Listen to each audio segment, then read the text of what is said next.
Vice Chair, I can hack it for you. Here we go. Okay, I'd like to call the meeting to order. Recording in progress. Diane, could you please call roll? Yes. Commissioner Gibson. Present. Commissioner McEwen. Here. Commissioner Crampton. Here. Commissioner McCarthy. Here. Commissioner Schmidt. Here. Commissioner Panetta. And Commissioner Spangler. Thank you, Diane. I'd like to call on Karen now for a presentation of what Parks and Recreation Department's been doing.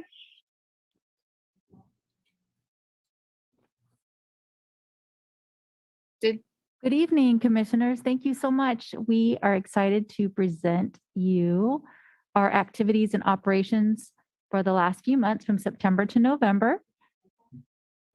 Yeah, my mic's on, but is this better if I'm closer? I can hear. Okay, great. And we're excited to give you an update on everything that's been going on the last few months from September to November. And we're going to start with Louis tonight. Hello. Hey, Louis. Hi, Louis. Hi, Louis. Okay, Park Division, we started our fertilization program. We'll eventually hit most of our parks. We did Via Veterans Park. We've been repairing the last of the boardwalk repairs that we have for the NCIP projects over at Del Monte Beach and the Franny pavers.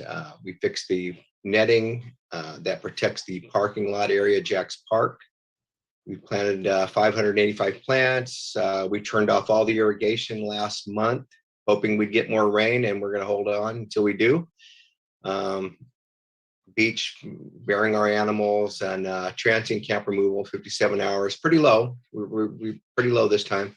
Animals abated, gophers, and storm damage cleanup, 23 hours from our last storm.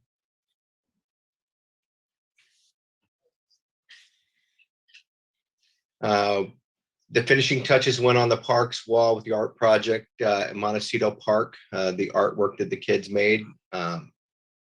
We've been renewing the landscape at the Visitor Center, Hilltop Park, Oak Newton, Montecito, San Carlos Beach, El Estero Boathouse. Boathouse is going on right now. It's about halfway done. It's going to be really nice. You'll be able to see the lake a little bit more when it's done. The beach cleanup events with Blue Zone and Save Our Shores.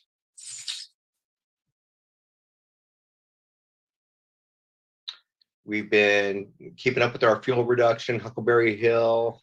We did a lot of work in Huckleberry Hill for fuel reduction. Assisted Pacific Grove with just a resistograph test of a tree. We have a resistograph piece of equipment that we just loaned out to them. Continued data collection for new tree inventory. Doing our tree inspections. Processing 98 tree removal permits, and they are coming in fast. Pruned 232 trees, planted 65, and volunteer planting events with the Rotary Club. And the cemetery operations, as you see there. The thing there, we're also looking at an ossuary site. Kind of a burial site of an area where ashes can go for a group area. Those are in our plans for the future. Okay, so Monterey Recreation, here to report on what we've been doing in our special events, field sports, youth and adults, our El Estero, Hilltop, and Schulte Park community centers.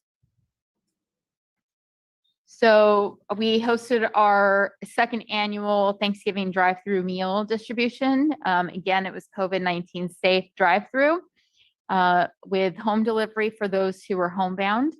And this year we did 900 meal kits that served 7,200 people, plus 150 sandwich meal kits for homeless or those unable to cook. And so last year's Thanksgiving, we served about 1,800. So we more than tripled how many we served this time around.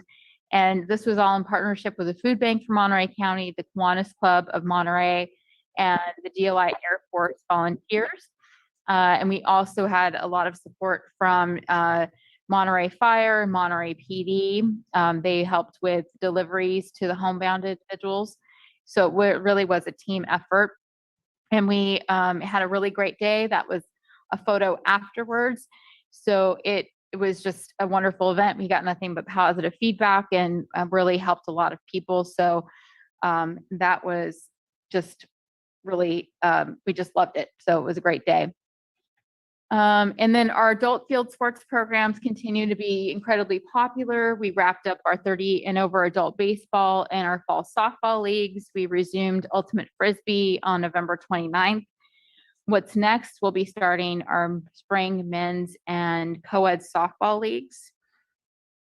For field sports, youth camps, and leagues, we wrapped up our Pee Wee soccer and our junior soccer league, which had more enrollment than ever before. We exceeded our numbers from 2019.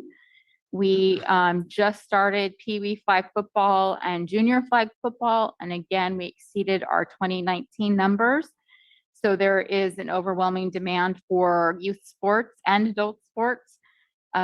More than 2019. I think people are really wanting to be outdoors, be active, and they feel safe doing that. So we really are trying our best to meet that need. It is a struggle because we don't have the staffing that we used to. So we had a sports coordinator in the past and a RPT recreation specialist that gave us 70 hours of staff time. We are attempting to do a lot of this with 30 hours right now, 30 hours of a recreation specialist. So we had to make the decision not to offer some programs. And we've also had to make the decision to kind of try as best as we can to divvy up the work. But we've done our best to try and meet the needs of the community, but also, you know, We're trying to see who. someone needs to mute their mic maybe. Yeah. Is there a mic in the chamber that needs to be muted? No. Okay. So what's next for youth sports is we will be doing junior track and field and spring sports camps.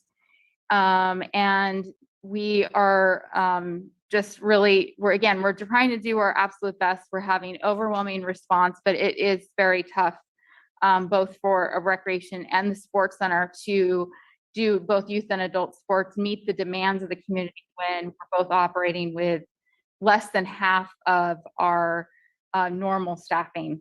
So it's a challenge.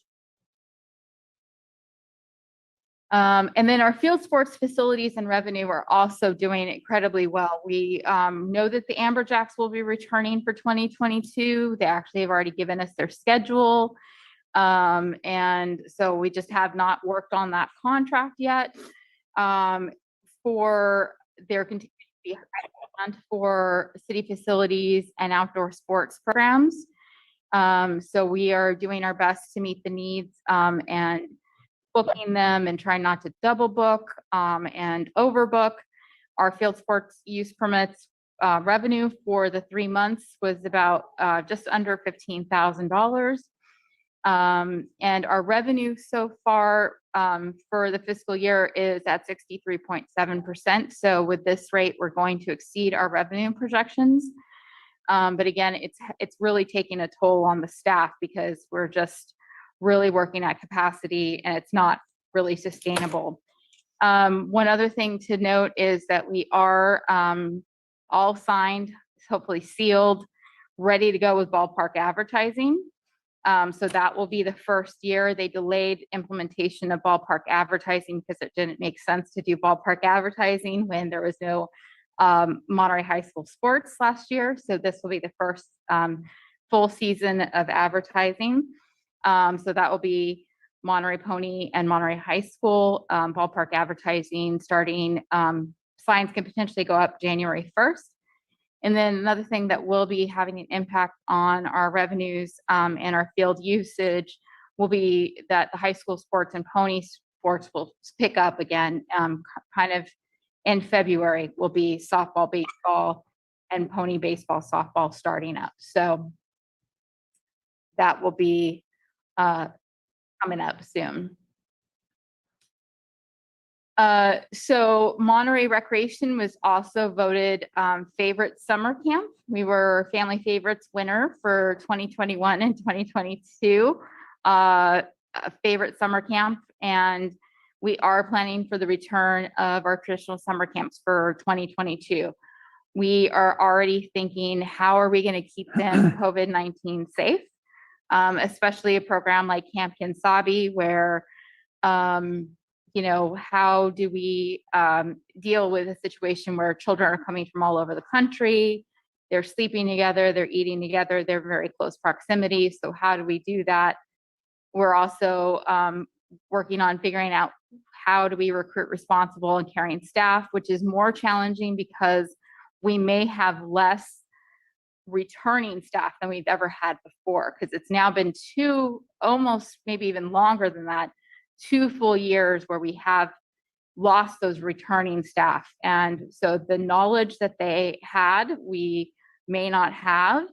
And so that's a challenge. There's also just been a challenge in recruiting part-time staff. We're seeing that already, because if you go anywhere, you're going to see signs up like help wanted now.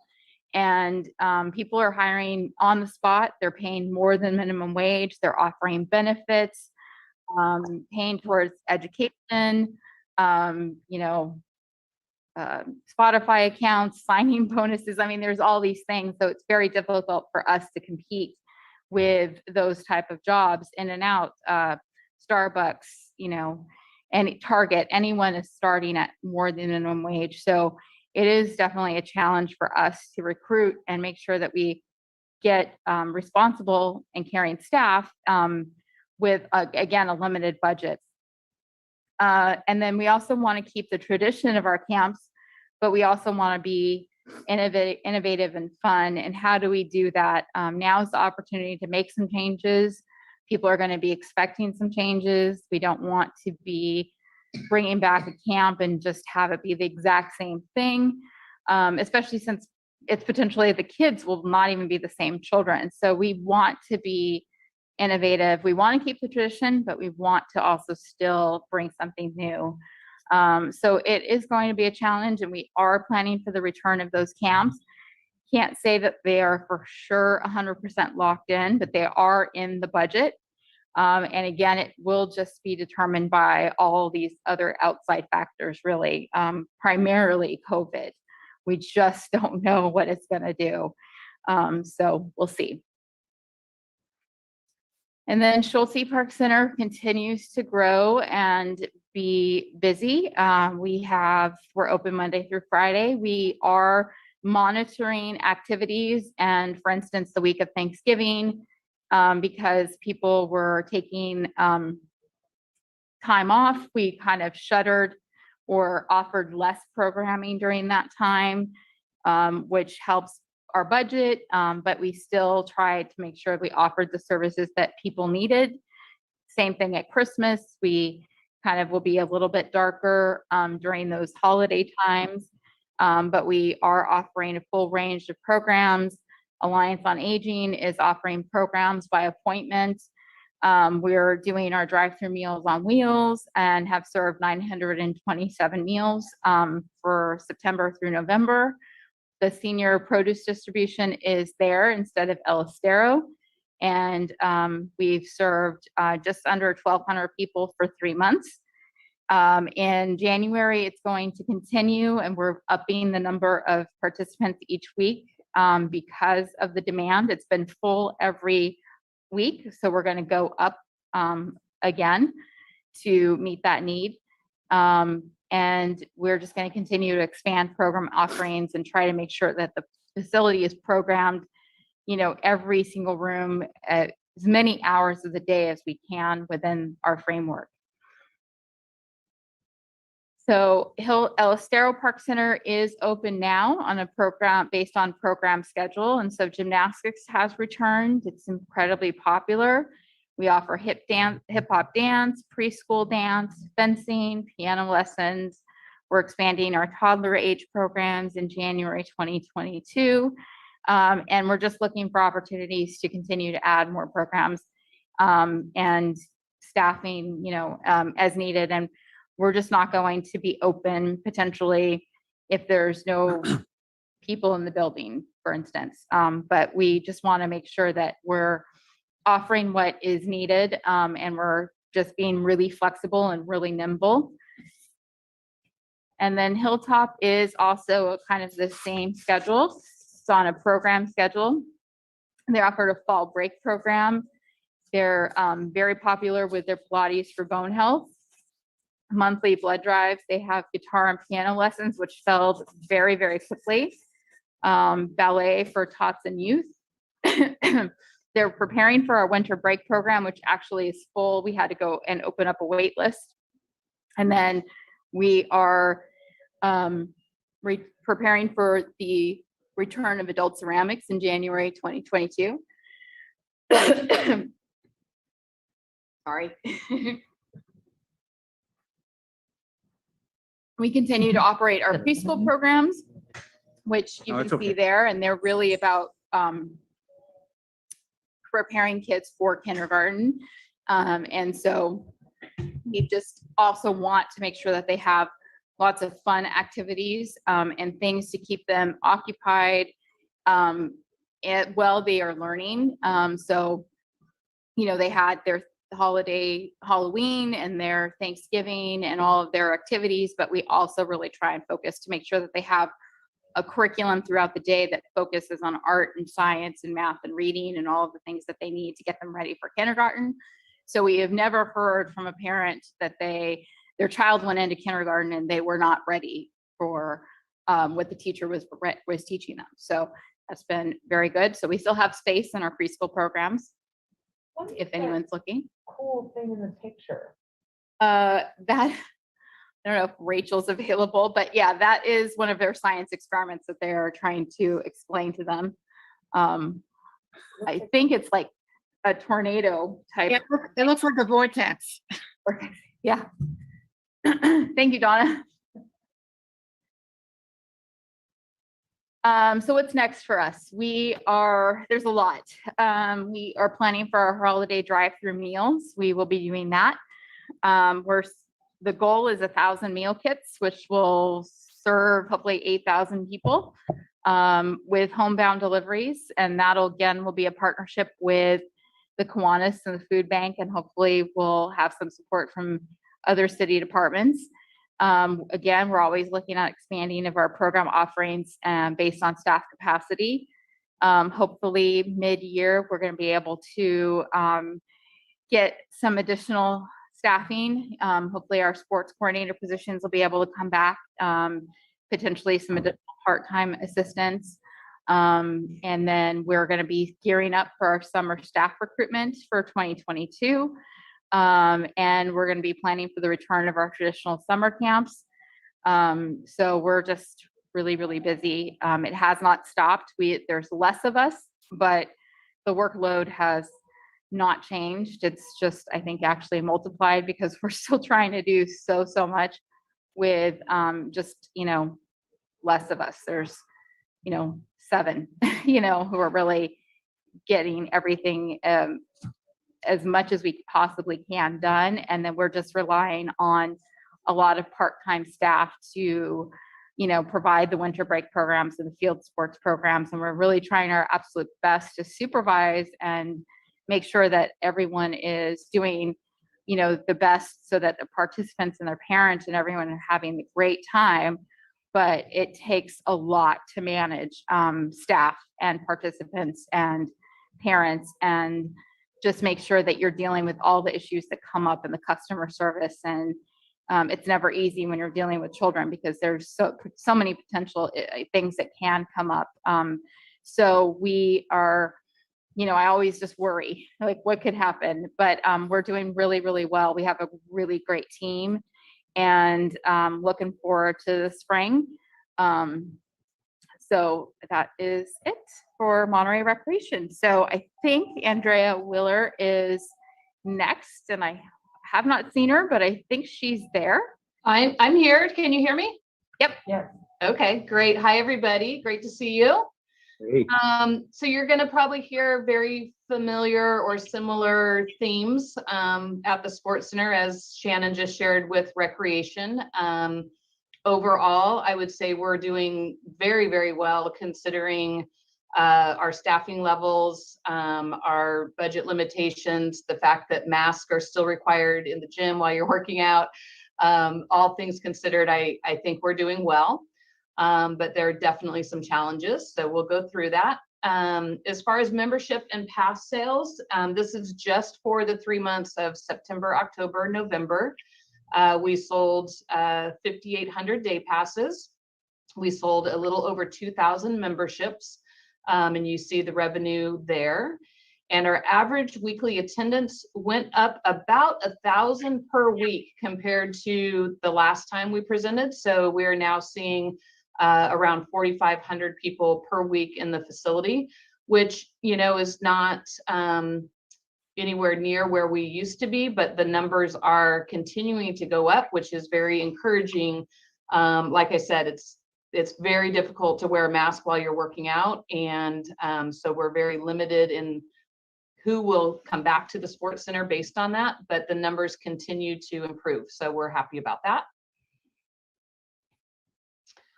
Swim lessons, doing well there also. Group lessons, we offered over 2,700 group lessons and 1,200 private lessons. Pre-pandemic, we had 3.5 FTE just dedicated to aquatics. We now have 1 FTE. So that's going from 140 hours of dedicated time, dedicated staff time, to 40 hours of dedicated staff time.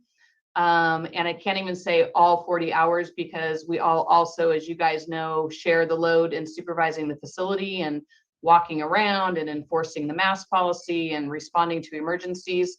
So while Tony's here 40 hours a week, you know, many of those hours are dedicated to the facility. So we're doing well considering we have 1 person. If we could get additional staffing in this area, we could definitely expand our programs. We have wait list on every single swim lesson that we offer.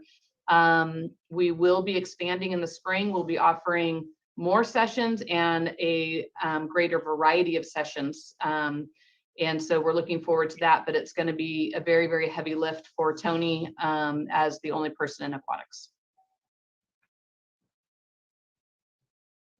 Next slide.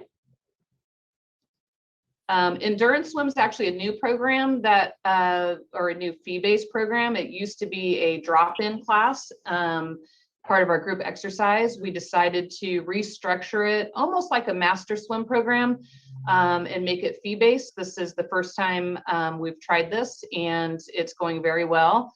In 3 months, we brought in a little over $3,000, and people are really liking it. So we're going to continue that as well.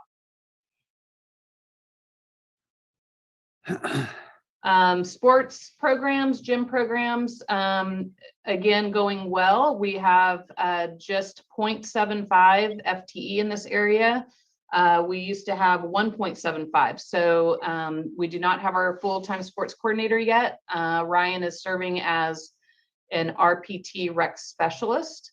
But you can see he's been running martial arts, youth basketball clinics, co-ed volleyball.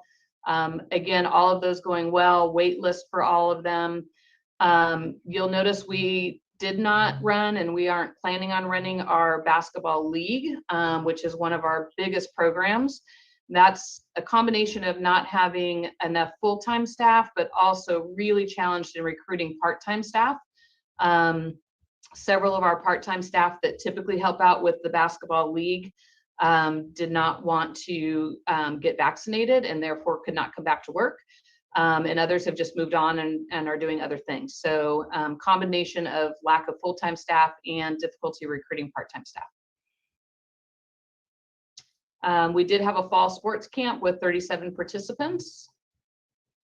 You'll notice the picture. We tried to be outside as much as possible because of the challenge of being inside with masks. And so We worked with Shannon and Louie, and we were able to be over at Jack's Park quite a bit. And that really, really helped the program to be able to get the kids outside and be able to take their mask off.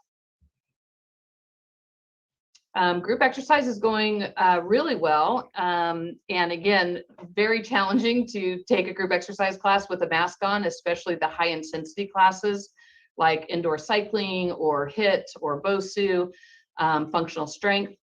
But we are offering 57 classes per week. In the last 3 months, we've served almost 3,000 participants. The Aqua classes are the most popular, averaging about 25 per class. And we think that's because that's the one class you do not have to wear your mask. So you can see how happy they all are without their mask in the pool. So we're actually going to be expanding and offering a couple more Aqua classes in the spring. We have launched our new Stages Studio Cycling program. If you haven't seen it, I would recommend you come check it out. It's an interactive group display. So as you can see in the picture, every one of those little circles is represents a bike in the class. And the way we get to an optimal individualized training level is there's a test at the very beginning of the class. It's a 1 minute, all out, go as hard as you can for that minute. And then the rest of the class is based on your performance in that 1 minute. And so everyone can have an individual plan, even though they're in a group setting. So you can have people that are just starting out with cycling, maybe not as fit as others, and you can go all the way up to someone who is a competitive cyclist. You can have them all in one class, and it's really exciting, really fun. And then the other neat thing about it is you can have your results emailed to you after the class. And so there are some people that are really tracking their fitness, and they're getting those results sent to them every single class. So that's been really fun.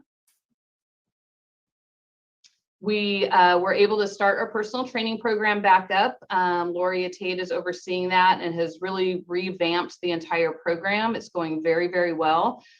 We've offered 426 sessions.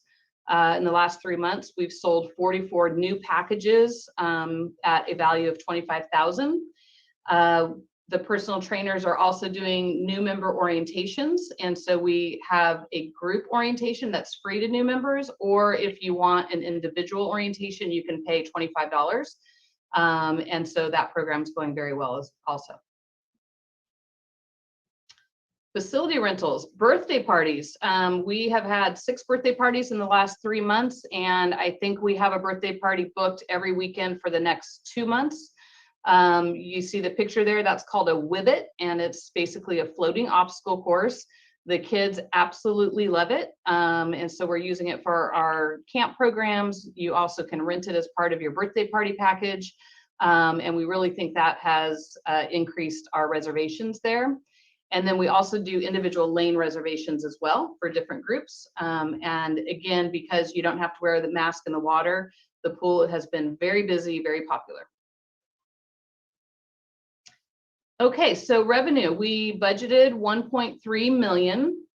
After 22 weeks, we have brought in 760,000. So if that projects out over the 52 weeks, we should land right around 1.8 million. So we're looking at about 550,000 in excess revenue from what we originally budgeted. So we're very excited about that. Right now, we're at about 44% through the fiscal year, and we've brought in over 60% of our revenue. So things are going really well with that. Again, all things considered, with the shortage of full-time staff, the challenges recruiting part-time staff, the mask mandate, all of those challenges, and we're still exceeding revenue projections. So we're very proud of that. It's been a lot of really, really hard work. At the Sports Center, we have 5.75 FTE. We've gone from 28 to 5.75. Everyone is working hard, working together, sharing the load. But it's been a lot, and people are getting tired, and it's not really sustainable. So we're really hoping we can get some additional staff to help share that load and also continue to rebuild our programs. So what's next? We are planning for our spring break sports camp. I didn't put it on here, but also our summer sports camp. We're planning for both of those. We're going to continue with youth basketball clinics as opposed to the league for all the reasons I stated earlier. We want to expand our swim lessons to go into the higher levels and to offer more options. We're going to bring back our pre-team swim academy. It's very similar to the adult endurance swim, but it's for youth, kind of getting them ready to try out for a swim team. We're going to expand our group exercise schedule a little bit, and then we're still working on the migration to the new software. So those are the things we're going to be working on in the next couple months.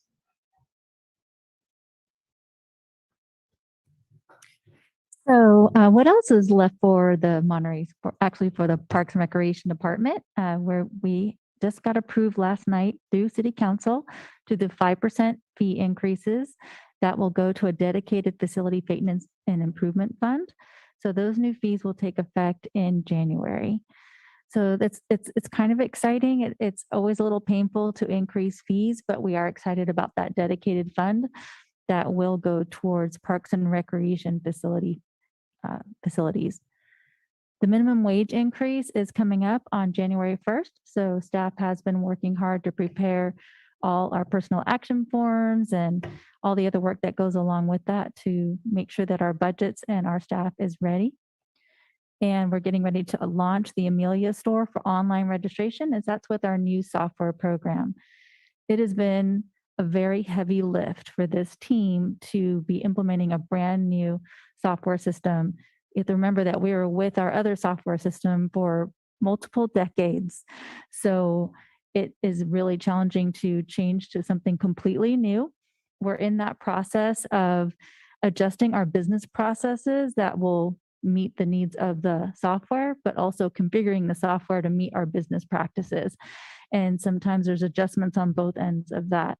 And a lot of thought and brainstorming goes into that, and compromise, really trying to look for an enhanced guest and customer experience. We really want to make it easier for people to research our services and programs, and also sign up online if they would like to do that. We're also preparing for the mid-year budget review and the fiscal 23 budget preparation. So all of that is starting as early as this month. I think that concludes our presentation. And if you have any questions, we're happy to answer them. Lauren, you want to go first? I've got a few. You go I'm ahead. going to say, yeah, I think the commissioners would probably like to ask some questions. You guys want to go in the room first, and then we can see who's online. Sure. This is Dennis. I'll go ahead. A couple of things. One, I got the impression, and maybe I'm wrong, if you got more staffing, you could make more money. Would that generate, or would that cover the cost of the new staffing? In other words, is there any argument to be made to the powers that be that give us more people and you'll see more revenue? I think the goal is, yes, that we would bring on the staff that would help us generate more revenue. Right. But it would cover their costs? That would be our goal. Yes. Right. Yes.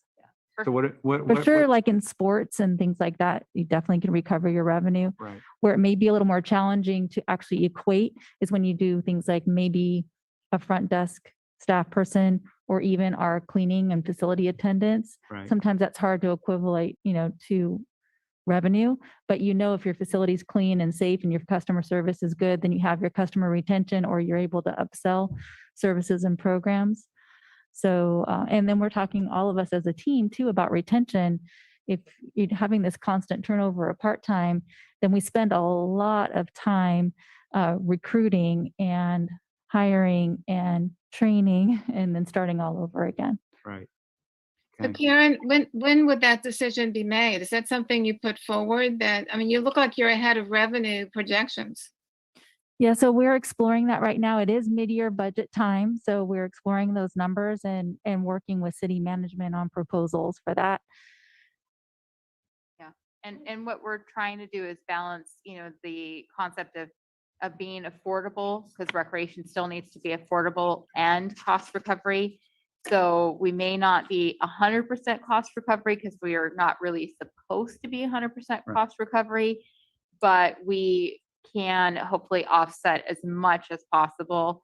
And definitely in sports, there is the opportunity to cover a lot of costs. And there are certain programs that usually exceed revenue that hopefully can allow us to offer something else that maybe doesn't, do as well, but has a need in the community.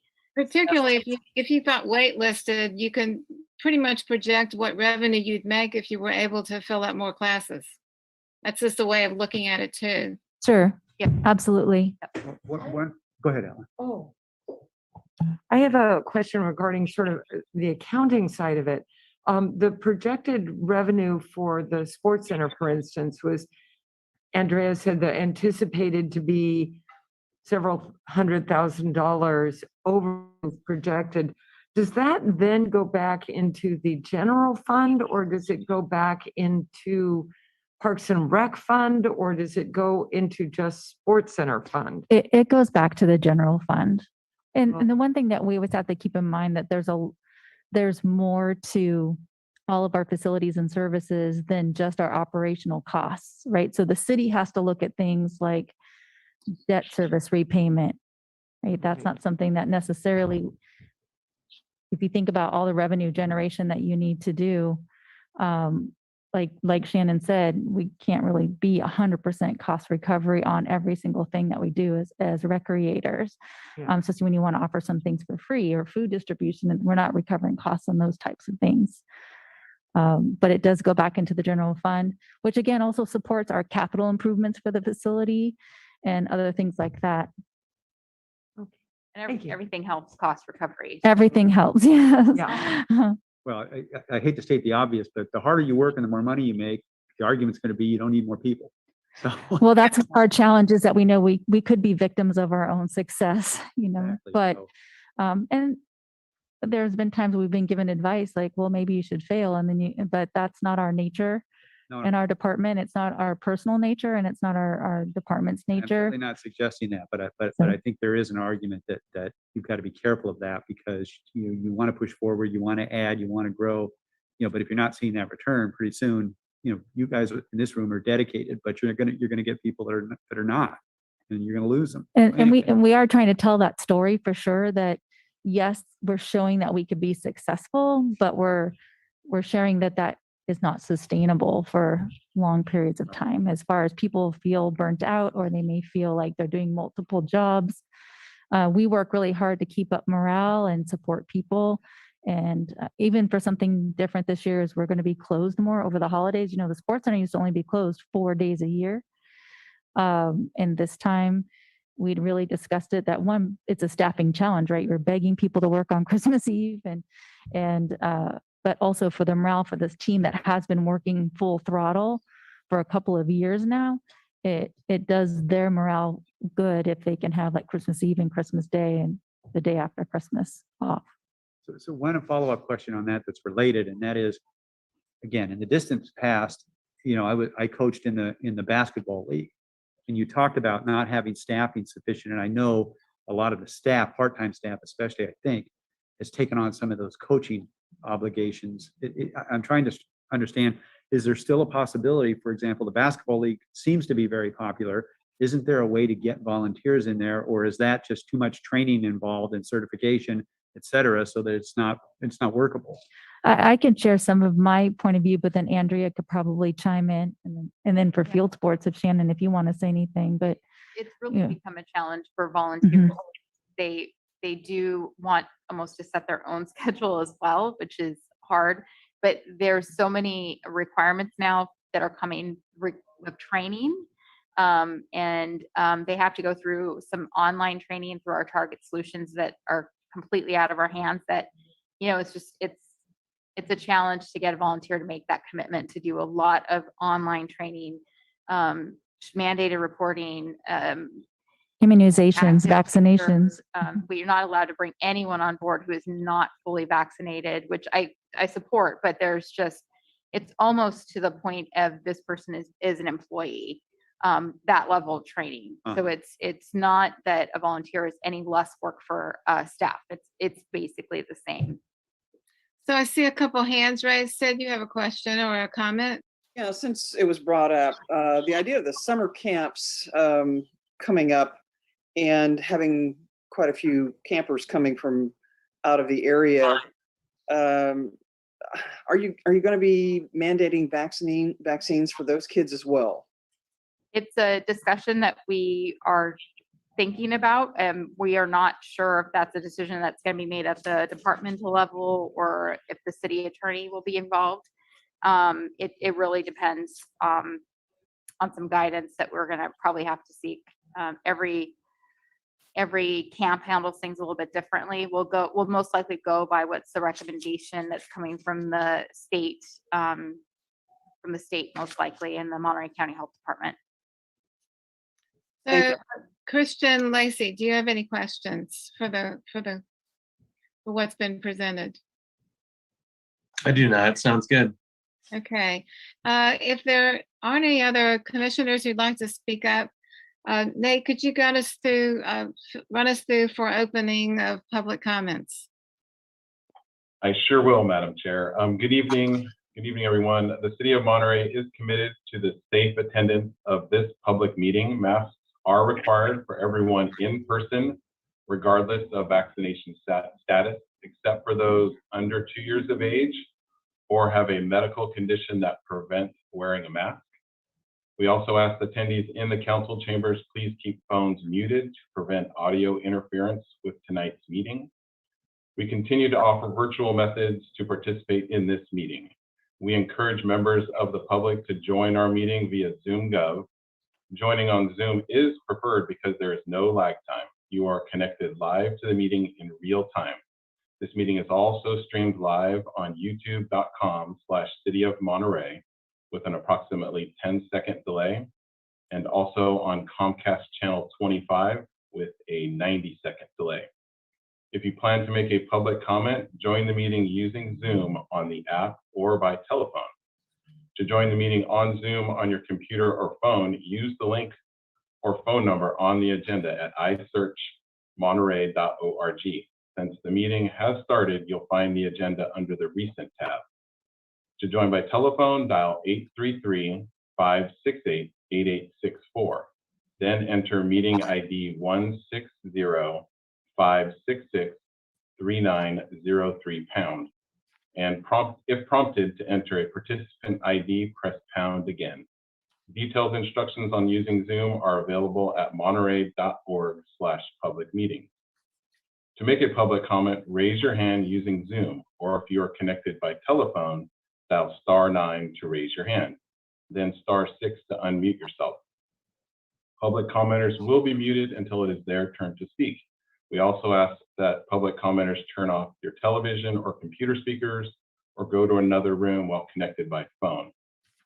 I will call on each public speaker in the order of their hands raised. We ask that the public commenters please keep their comments to 3 minutes, and we look forward to receiving your public comments. So let me see if we have any public comments. We do not have any public comments online. I'm not sure if there's anyone in the council chambers. No, there's no one in the council chambers.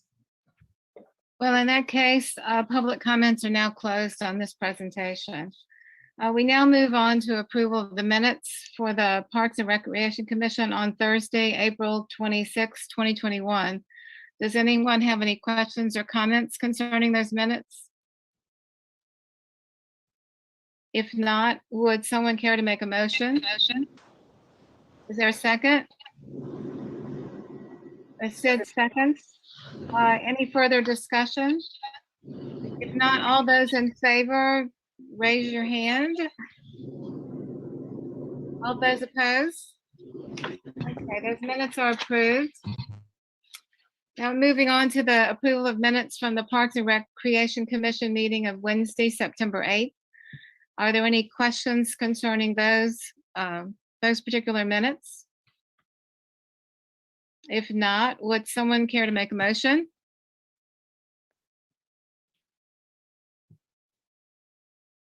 I'll move to approve them. This is Dennis. Okay, is there a second?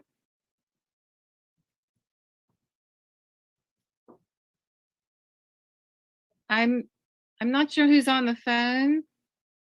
They just raised their hand. Nate, someone, 650 has their hand raised, but maybe we take them under. Yeah, I don't know if they're a commissioner or not. Could I get a second for the minutes, please? Second. I second, even if I wasn't there. Thank you. Yeah, you're gonna have to be, well, if you've read them, you know, you can approve them. I did. Any further discussion? If not, all those in favor, raise your hand or say aye. If not, they stand approved as read. Now we turn to public comments. Any person may address the commission concerning an item that is not on the agenda. Please remember, there's a 3-minute time limit. And I will call your attention, commissioners, you did get an email concerning a public comment that was sent to us that you can access through the website, the web link that was given to you. So Nate, will you take care of this, please? Calling if there's anyone who wants to speak. Yes, thank you, Madam Chair. So we have no attendees online. We do have a panelist with the last 3 numbers of 366. Is that someone here on the call? That's me, Jean Rash. Oh, okay, did you want to make a public comment? I do. Okay, so yes, you may go right ahead. Okay, thank you. I've had my hand up and it hasn't been perceived, but thank you for recognizing me. I'm Jean Rash. I am a Monterey resident and I live in the Monterey Vista neighborhood. And I sent a written update to you on the latest neighborhood proposal for mediation of the pickleball problems at Via Paraiso Park. So you have it in writing, but I wanted to give you some verbal comments tonight. It included the background information of the attempts to mediate the problems. The proposal has been accepted and supported by Mr. Usler. Ms. Larson has been in communication with me. The mediation will be at the Mandel Gisnet Mediation Center with their executive director. This is a meeting of affected and involved neighbors. Just to be clear, the meeting is not sanctioned by the Monterey Vista Neighborhood Association because city decision makers will not be there, nor the NCIP or the Monterey Bay Pickleball Club. But as neighbors, we're going to give it our best shot. I'm going to serve as the point person, as a person of knowledge of the problems for the past 5 or 6 years, and a person of leadership in the neighborhood. At the mediation, we're aiming for 3 to 4 representatives on each side of the issue, and you are very aware there are sides. There will be a person from the board of the Monterey Vista Neighborhood Association and 1 neighbor who serves on the board of the Monterey Bay Pickleball Club. There will be the Monterey Vista Neighborhood NCIP rep. There will be access to or the presence of a Parks and Recreation staff member to answer questions of the mediator and the participants. The presumption is that the mediator will document the proceedings and the results. We are now looking at January dates, and my aim is to keep all apprised who are involved, the commissioners, Ms. Larson, Mr. Usler, and the neighborhoods, both sides of the issue. And hopefully we can find some common ground. If you have any questions, I'm glad to answer them, but I understand that this is not a give and take. Thank you for your time. And thank you. I think we will have all received comments and we'll read through those carefully. Thank you for letting us know what's going on. Okay, public comments are now closed. I think, Nate, is there no one else that's speaking? We have no other public comment. Okay. Let's move then to the review and approval of the Parks and Recreation Commission schedule for 2022. Karen, would you like to go over that? Sure, I'm happy to do so. The staff put together this list of dates for you to consider. And we did toss around the idea of going to either like every other month or quarterly meetings.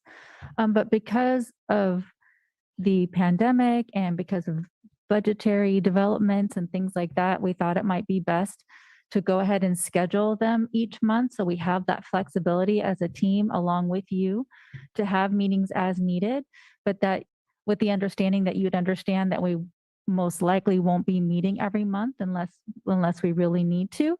But we really wanted to have your input and feedback about that because we understand what it's like to maybe have something marked on your calendar and then it's canceled and you're like, oh man, I saved that day and now we're not even having a meeting. So we do respect your time. We appreciate all of your support and your dedication to your service with us.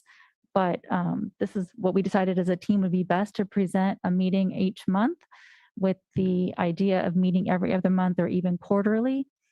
But of course, we're open to your ideas and feedback as well. Do commissioners have any comments or questions on this matter? Ellen McEwen here. I just wanted to say, I like that idea because we are in a pandemic and in a time of budgetary flux. And so the idea of having a set schedule in a time of such upheaval, I think, is perhaps unrealistic. I think offering the times and doing what we can based on need and availability makes a lot of sense to me. I of course want to stay in the loop and offer what help we can in any way. You guys are our heroes, and if there's whatever we can do to help out, but we don't want to be burdensome either. So this looks like a fine plan to me. Thank you. I appreciate that. The other thing that we had also considered is if we went to a quarterly meeting and then we needed a meeting for fee increases or adding staff or things that may need your approval before we can go to council, then we would need to schedule a special meeting. So that was another consideration that we took as well. So Sid, you have a question or a comment? Just a comment. I think the least we can do to help you out is to be as flexible as possible on these meetings and to support you in any way we can. So I'm all in favor of scheduling on a monthly basis, and if not needed, then to defer. And then there is probably going to be hybrid meetings for the foreseeable future. It seems like that's the direction city council is going. So, we will probably have the online Zoom, and who knows, it could be online Zoom in person for quite some time. So that's another thing that makes participation good for everyone, I think.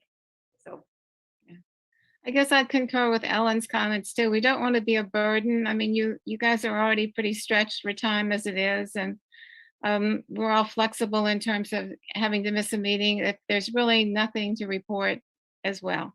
So I appreciate the fact that we've got the schedule, but we understand that we need to be flexible. So I'm assuming there are no public comments on the schedule. Nate, is there anyone out there? We have no public comment. Okay, so public comments are now closed. I'd like to return now to the commission for questions, discussion, and final comments before we take a vote. Hearing none, would someone like to make a motion to accept the schedule? I move that we accept the schedule as presented. Thank you, Sid. Is there a second? I second. Great, thank you, Lacey. All those in favor? Aye. Aye. All those opposed? Carries unanimously. Okay, we're at the staff comment section. Karen, you want to lead us off? Absolutely. Thank you so much, commissioners, for being understanding about the schedule. And we really appreciate that so much. We really do respect your time and your input and your service. So thank you very much for that. As you know, I wanted to give you a quick update on pickleball, but Jean Rash did that for me. So I think we're all good there. We wanted to confirm that coordination for mediation had begun and hopefully will commence in January. Also, some extensive work has gone into disc golf. We are really close to an agreement. I think we have a tentative agreement between us and the Monterey Stinging Jellies, and now we just need to iron out all of the legal and risk verbiage, which the Stinging Jellies have tentatively already agreed to. So we're just getting that final review from the city attorney's office in the next week or two. And then the Stinging Jellies have also been doing fundraising for construction for the ADA improvements out at Ryan Ranch. So hopefully when they have the funds ready to go, Public Works does have a job order contractor, which is like an on-call contractor, who will then proceed with the construction of the project. So we're pretty excited about making progress there. The other thing that our department's been working on in conjunction with the finance department is some grant funding. You may have heard of the Prop 68 grants. One of them is a per capita grant that is non-competitive. It's about $177,000 that goes towards parks and recreation facilities, whether to build new facilities or to refurbish them. So I've been working with the finance department to have a resolution to go to council in December, so later in December on the 21st, for approval to apply for that grant. And then also earlier this week, we got approval from the Laguna Grande JPA to apply for a grant for the pedestrian bridge over there at the edge of Fremont. I think the official name is like a North Fremont Gap Closure Project, which is for that pedestrian and cycling bridge right across from Safeway, so that there can be easier pedestrian transit to cross over to the sidewalk and to the bus stop on that side, and also to activate that area of the park. So the JPA, because the agency had to have an approval for a regional park district to apply for that grant, and the JPA has an agency of the regional park district within the JPA. So they did approve that so that we could apply for that grant as well. Now that is a very competitive grant, and it's for a project that's probably over $2 million, but at least now we know that we can throw our hat in the ring. So that's pretty exciting as well. So, and then I wanted to brag a little bit. Louis was very quiet about his staffing issues in the park division. Just so you know, he has been operating, and you saw all those things about tree permits and all that forestry work. Well, he has no greenbelt coordinator right now, no assistant forester, and no forester. Justin Prouty, who we are so proud of, he's been a terrific asset to our team, has moved on for a job in Portland, Oregon. So Louis has been wearing a lot of hats lately, but the recruitments are underway for the assistant urban forester and the forester. So hopefully help is on the way. Hopefully we got some really good candidates and we can get him some help around the first of the year. And I just want to thank the entire team. They're just incredible. Every single one of them on our team has just been amazing and working incredibly hard. And I'm very fortunate to have such a hardworking and dedicated team. That's all from me. Sounds terrific. Shannon, do you have any comments? So thank you. We are, we're never slowing down. So as I mentioned, we're gearing up for summer. We're doing recruitment. If you know of anyone who's looking for work, we are looking to hire, and we're extremely motivated. We are, again, looking at mid-year budgets and hopefully getting, just even a few key staff would be a tremendous help to us. We will already be starting our fiscal year 23 budget. Expenses and revenue, I think, are balancing themselves out. We may not be at 100% of where we want to be in revenue, but we're also not spending as much as we might have been. So I think we're right there in a really nice spot. It balances out. We are working on our software, and it has been a challenge. It's rethinking things that we have done for 20 plus years, and the software system that we, which would really kind of be called the legacy system, going to really brand new technology that's browser-based in the cloud so that you almost can check out like you would Amazon or something, create an account and do everything from home, which I think people have come to expect, especially now during the pandemic. They started doing so many things from home. You've had to order online, pick up at the curb, those type of things. So I think people have become more tech savvy and they expect that from their software. And hopefully this new online store gives them that ability. And so we are trying to leverage that technology so that our participants have a good experience and hopefully return and can do a lot themselves. And that's also helping the staff as well, because we just don't have the capacity to be doing all of those things in the software system that we used to do. We are not necessarily HTML coding geniuses, but we can figure things out, and the system is easy enough that we can make those changes ourselves. So Nate and Diana on my team have been super helpful. We're working together with Andrea Diallo and Andrea Willer at the Sports Center and our team with Amelia. So hopefully we'll have something amazing to show you next time we meet. And that hopefully if you guys are registering for our programs, you will be amazed at the ease of our software. So we are, very helpful on that. And I just want to, give a shout out to my team. It is,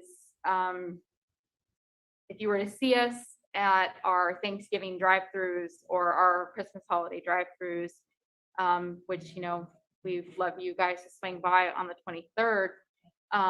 It's seamless. I mean,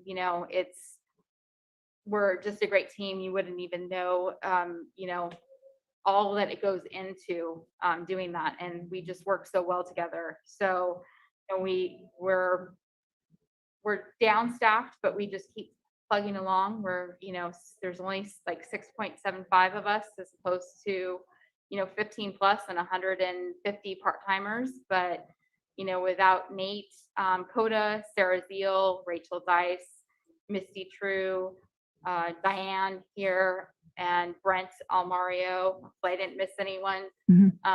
We're a great team. So I just hope, I'm very hopeful for the new year, and that we're hopefully on the upswing with COVID, and looking for a lot of hopefully return of new programs, but also an opportunity for change. And just a quick comment about the food distribution events that we do.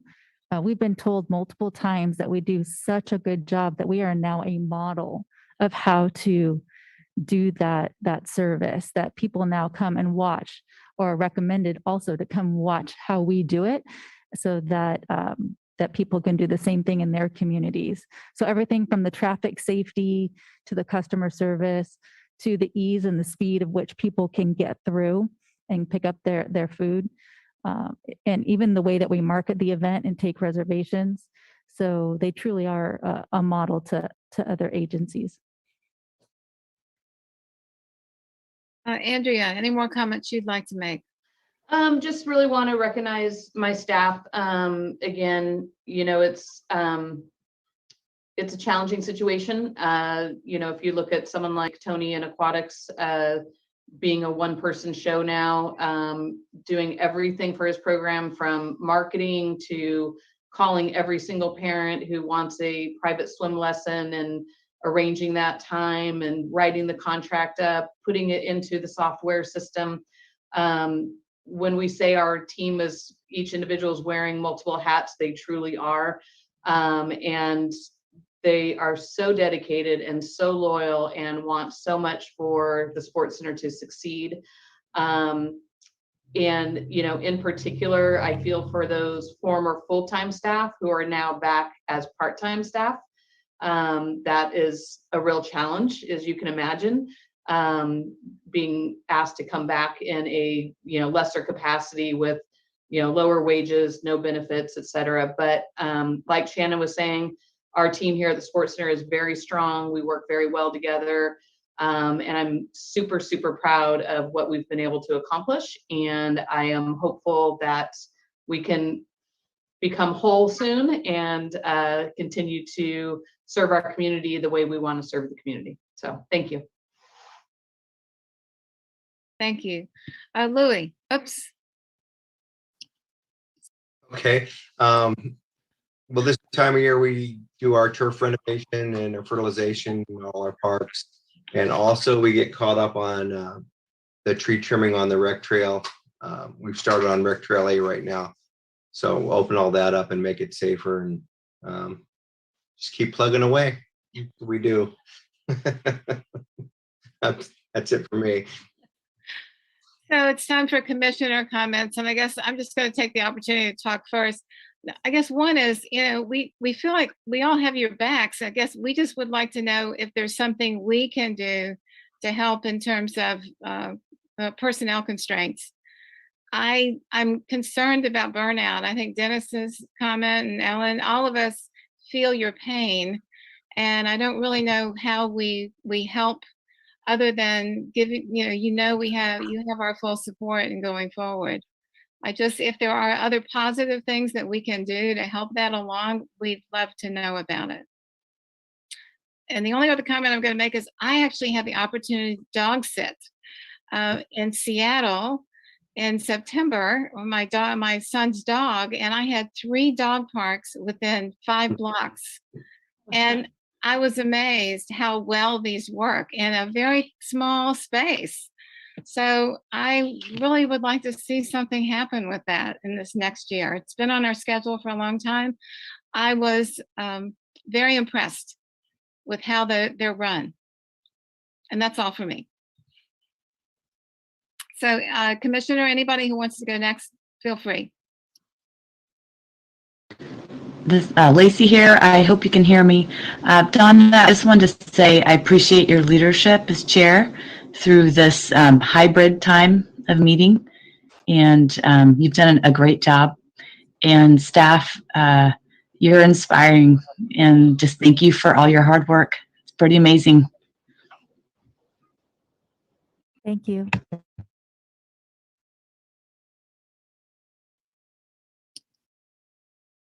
Sid or Christian, would you like to go next?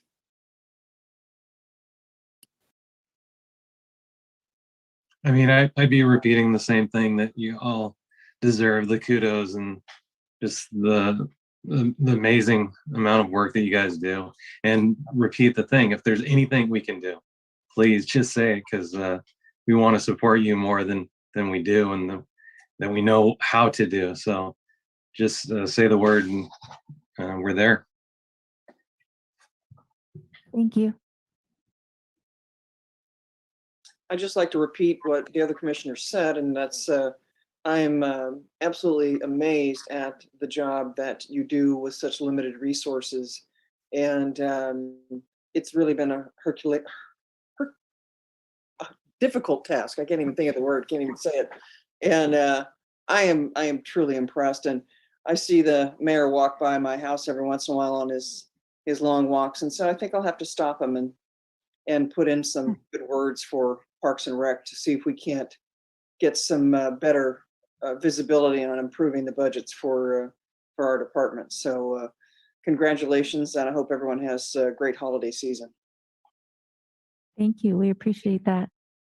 Dennis and Ellen, you guys are in the council chambers. Any comments from you guys? Well, you are fabulous. Like I said, you're our heroes, and I'm so glad to be a part of this. It's such a positive experience for our community, and it's wonderful for me to see what's going on. Again, I want to help with heavy lifting or light lifting, whatever can be done. So let us know. Thank you. Thank you. And this is Dennis, just briefly, one, just the stinging jellies, just congratulations, because those folks, I think, have been stellar in terms of working with the city, trying to make things happen, trying to do it the right way. And hopefully it will culminate in a contract that makes everybody happy. So just kudos, because it's been a long time and a long haul. So that's just wonderful to hear. Second, I just wanted to shout out to Louis and really to Justin, I know, who's gone to Portland, and to Ty's Norton, because my Rotary Club was out there planting trees, and it was just a great experience. And it's something I can point to, to my grandkids and say, look, look what the city did, look what, Rotary did. So again, thank you for making that happen and letting us get involved. We had to sign a liability waiver, but that's okay. Smart. And the last thing really is, and it repeats what everybody else has said, but just a slightly different way, and that is, please take care of yourselves. Don't burn out. We can't afford to have you gone. So it's self-interest, but really do take care of yourselves, and thank you for the hard work. Hey, so Dennis, if you enjoyed planting trees, we pull weeds every Tuesday morning. No, I'm just a positive tree planter. I do not get rid of weeds. I guess if there are no other comments, I'll just mention the next meeting then will be Wednesday, January 12th at 5:30 p.m. and either in person or hybrid. We'll sort of muddle through as always. So I guess I will adjourn this meeting, and I hope everyone has a wonderful holiday season. If you happen to go to the Larkin House for Christmas in the Adobes, my hair is long because it will be back as a bun as Rachel Larkin. So see you guys. Have a great holiday, and I look forward to seeing you. Thank you so Thank much. you, everybody. Thank Thank you. Everybody. Take care. Recording stopped.